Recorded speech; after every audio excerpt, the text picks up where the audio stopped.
Hola, ¿qué tal? Hoy nos vamos a adentrar en uno de los temas quizás más arduos de la asignatura, o por lo menos que a los que tenemos una formación social, humanista, nos resulta un poquito más difícil, que es penetrar en los modelos emergentes de lo que se ha denominado redes neuronales artificiales.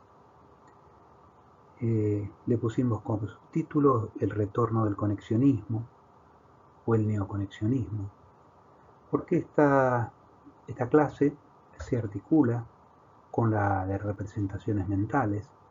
Recordarán que dentro de las simbólicas estaban aquellas que eran simbólicas y otras que eran subsimbólicas. Dentro de las subsimbólicas están las redes neuronales y durante mucho tiempo, durante 20 años, estuvieron postergadas de la mano del avance de las propuestas simbólicas, que tuvieron un desarrollo extraordinario hacia fines del siglo pasado.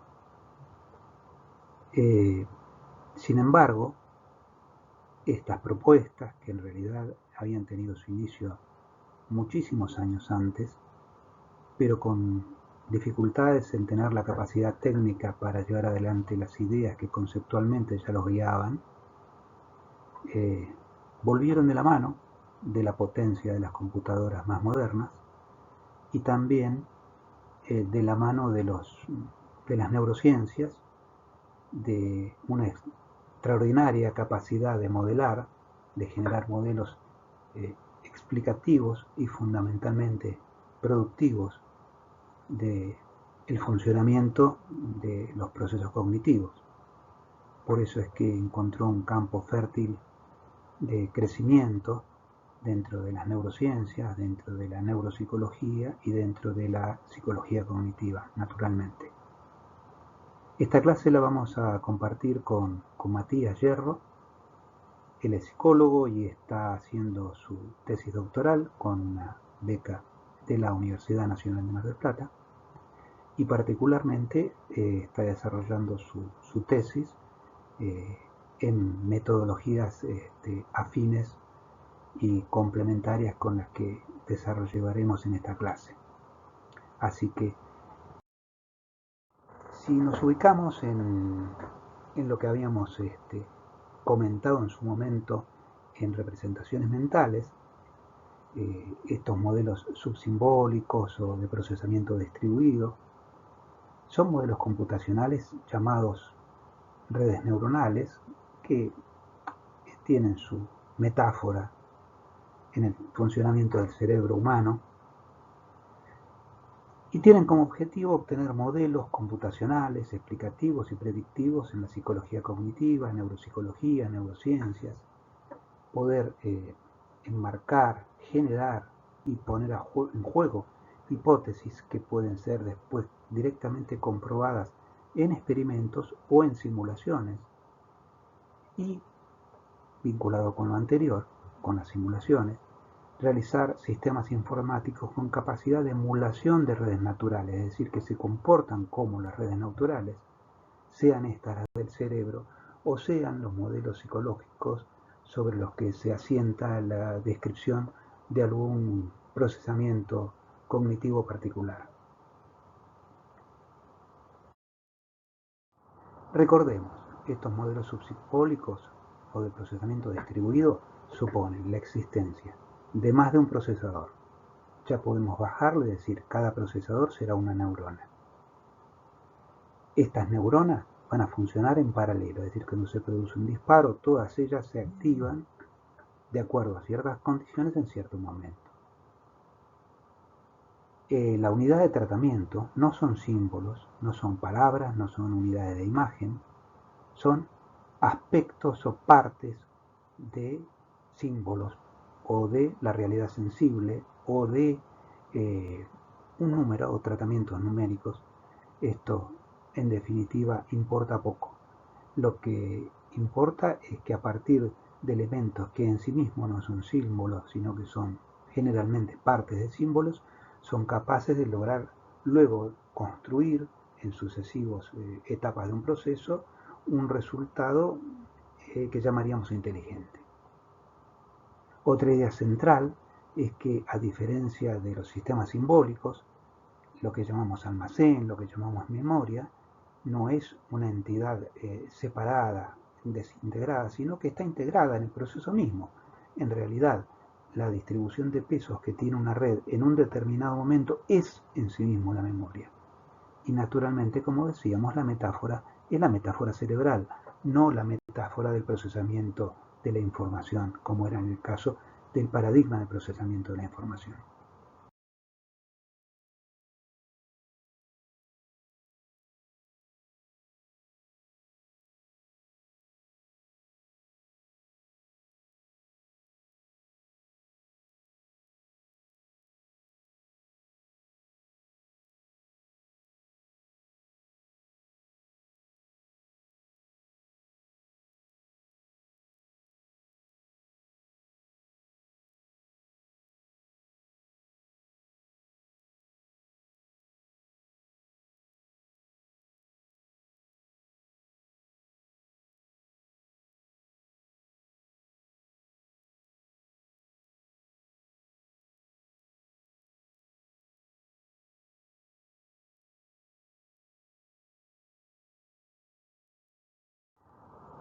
Este último slide que les presento ahora, antes de dar repaso a Matías, que va a hablar de las diferentes formas de aprendizaje que tienen estas redes. Recordemos que las redes son una variedad de técnicas muy utilizadas para producir aprendizaje, justamente cambiando el peso de los vínculos entre los nodos. Aquí tenemos una red de 4 capas, una capa a la izquierda que es la externa, que toma contacto con la realidad sensible, una capa de salida que es la de la derecha, y 2 capas ocultas, que son las 2 del medio. Luego la red está totalmente conectada, cada nodo con los otros entre sí, y lo que sucede es que cuando se produce un disparo, recuerden la clase de representaciones, aquí entonces lo dejo en manos de Matías. Gracias, Matías.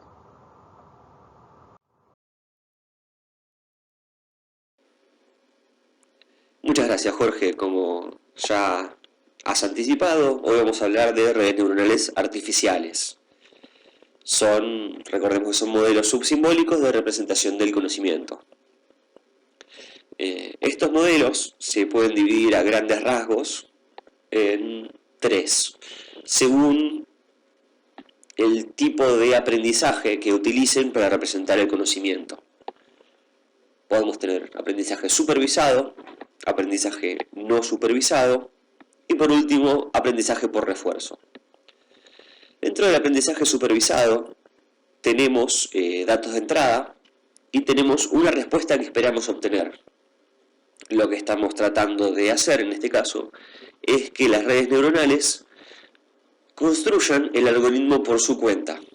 No vamos a programar específicamente de qué manera va a obtener el algoritmo, sino vamos a asociar pares de entrada con pares de salida.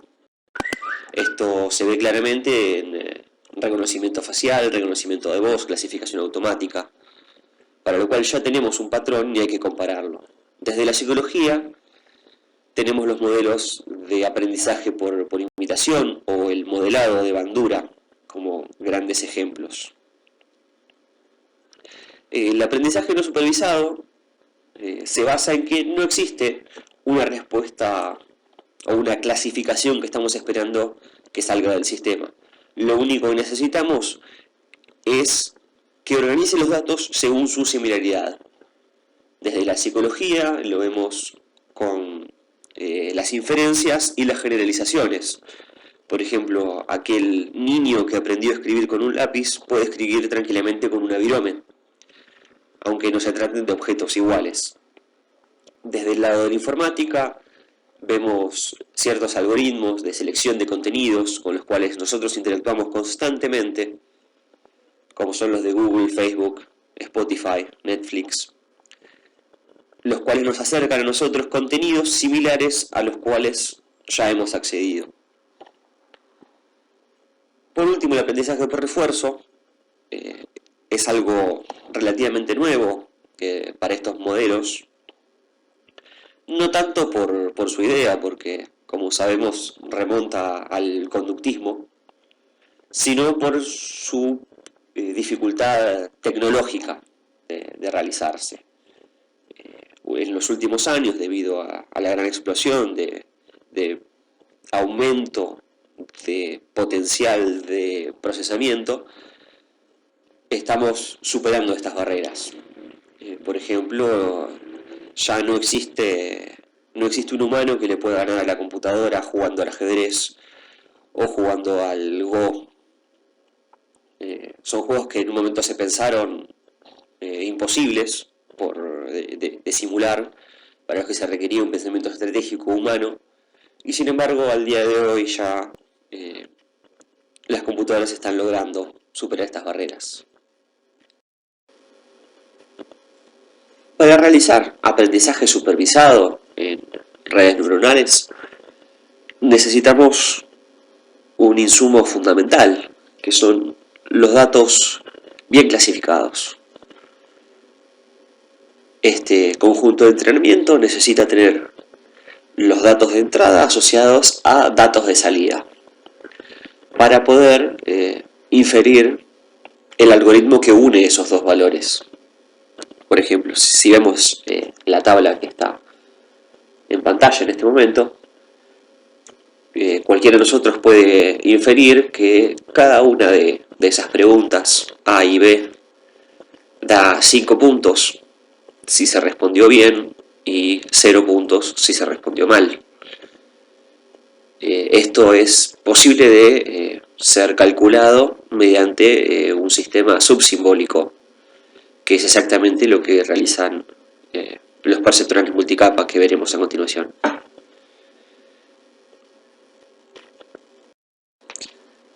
Para entender cómo es posible, por medios subsimbólicos, realizar aprendizaje supervisado, comenzaremos con representarnos una unidad computacional muy simple, que es el perceptrón. ¿Qué hace el perceptrón? Simplemente suma sus entradas, dispone de cierto número de entradas que son sumadas, se le resta el umbral de activación, y en caso de que este resultado dé positivo, la salida es 1, quiere decir que la neurona dispara. Caso contrario, la neurona no dispara. Es una clara importación a partir de la biología de una pequeña computadora, en este caso en teoría de la información. Sin embargo, esta idea no fue útil hasta los 50, cuando Rosenblatt incorpora la regla de aprendizaje, que le permite entrenar al perceptrón. Ya no es solo que se suman las entradas, se resta el umbral, se emite una respuesta, sino que esta respuesta se puede comparar con la respuesta esperada. En caso de que no sea la respuesta esperada, es posible numéricamente acomodar los valores para que esta cuenta dé bien. Esto nos permite aprender sin utilizar símbolos. En este caso, digamos que el aprendizaje es un proceso en el cual adaptamos los parámetros libres de la red neuronal a partir de los estímulos. Ahora vamos a describir un poco más esto a continuación. Y esto que ven en pantalla ahora es el perceptrón o neurona artificial. Espero no se asusten por la notación matemática. Realmente no vamos a analizar este aspecto, sino que es importante que entendamos cómo puede representarse conocimiento en sistemas subsimbólicos. ¿Cómo llega a obtener un perceptrón un valor de salida, una respuesta? Primero multiplica cada entrada por su peso. Volviendo al ejemplo del examen, donde vimos que había dos preguntas, de sí o no. Cada respuesta, cada una de estas dos respuestas, valían lo mismo, digamos 5 puntos en caso de ser correcta, 0 puntos en caso de ser incorrecta. El peso de cada una de estas entradas era el mismo. Estas entradas, una vez multiplicadas por su peso y sumadas en total, son restadas por el umbral. El umbral es el nivel de activación. Lo podemos imaginar como una entrada más, que lo único que hace es restar. Este número que obtenemos es aplicado en una función de activación, y la salida, la resultante de esta función de activación es el valor de salida de la neurona. Los pasos 4 y 5 los veremos posteriormente. Bueno, las funciones de activación lo que hacen es tomar el resultado de la sumatoria de entradas y traducirlo en una salida de la neurona, en una salida del perceptrón. En el nivel más básico, la neurona dispara o no dispara. Lo podemos ver en la función de activación escalón, que es la segunda que ven en pantalla. En la gráfica pueden apreciar que cualquier entrada positiva, la entrada está representada en el eje de las X, cualquier entrada positiva arrojaría una salida, que es el eje vertical, el eje de las Y, positiva, y cualquier entrada negativa arrojaría una salida negativa. En este caso, más 1 y menos 1. No nos interesa el valor de activación del eje de las X, sino solo si es positivo o negativo. Esto es fundamental porque incorpora no linealidad en el algoritmo. Es algo un poco difícil de explicar, pero es importante entenderlo, que nos permite representar funciones mucho más complejas que una sola traducción lineal entre entradas y salidas, que es lo que nos permite después representar conocimiento de manera subsimbólica. El mecanismo de backpropagation o retropropagación del error es el mecanismo fundamental que utilizan las redes neuronales supervisadas para aprender.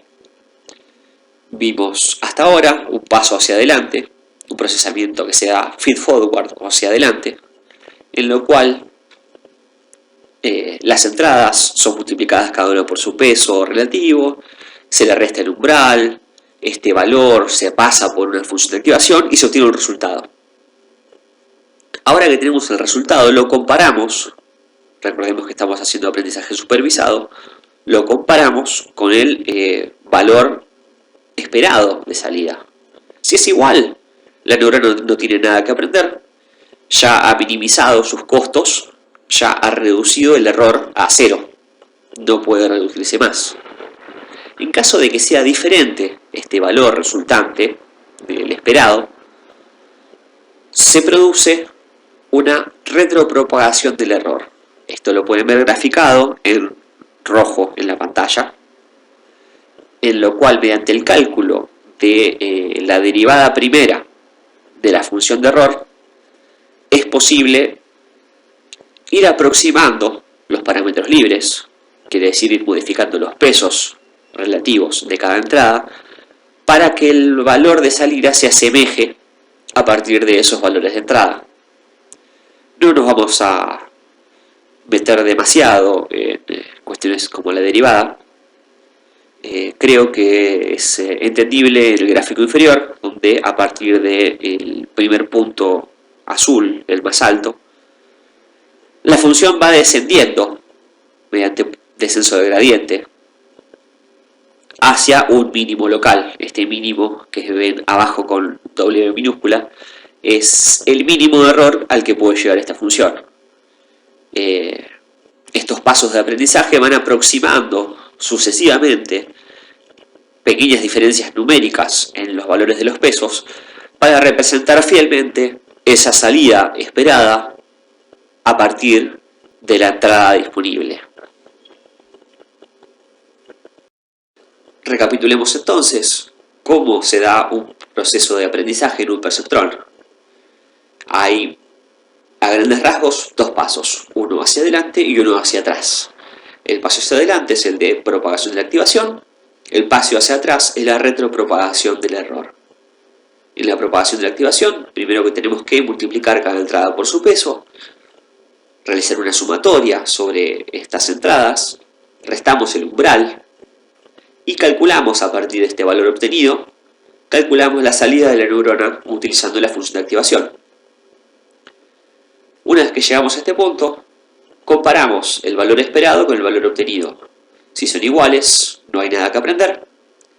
Si son diferentes, se calcula la derivada correspondiente a cada entrada y se modifican los pesos de cada entrada tomando en cuenta esta derivada. No nos vamos a ahondar en los aspectos matemáticos, solo es importante saber que a partir de la diferencia entre lo obtenido y lo esperado, podemos modificar parámetros libres en cada neurona para que ésta aprenda.